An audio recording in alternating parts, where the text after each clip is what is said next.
A wetland restoration project in the heart of Ottawa's Greenbelt has led to an explosion of biodiversity. It's near the corner of Moody and Corkstown. The National Capital Commission and the Rideau Valley Conservation Authority teamed up to rejuvenate the area, which had almost dried up completely. Well, now the wildlife is coming back.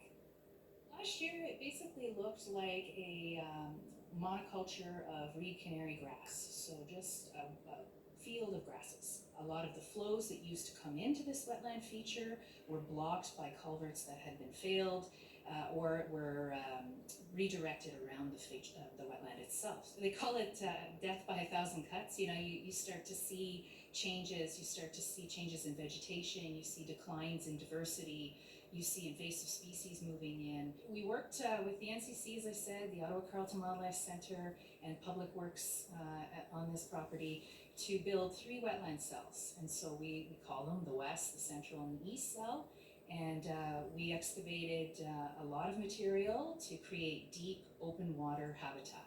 We definitely are really pleased with the results so far. We're working on our first year of monitoring, and we come out monthly to make observations and document those changes.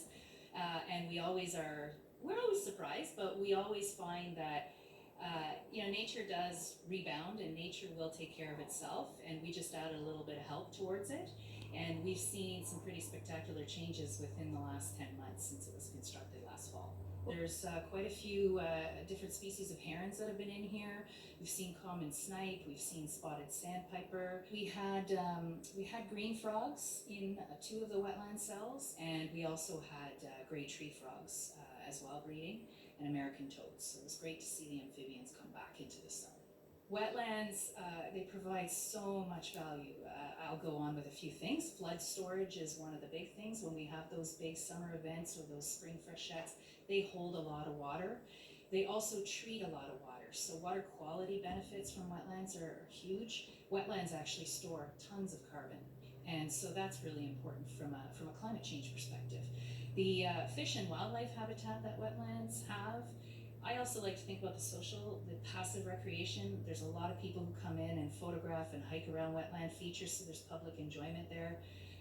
Wetlands also provide incredible diversity of plants and vegetation. So there's just an incredible amount of value to wetland features themselves.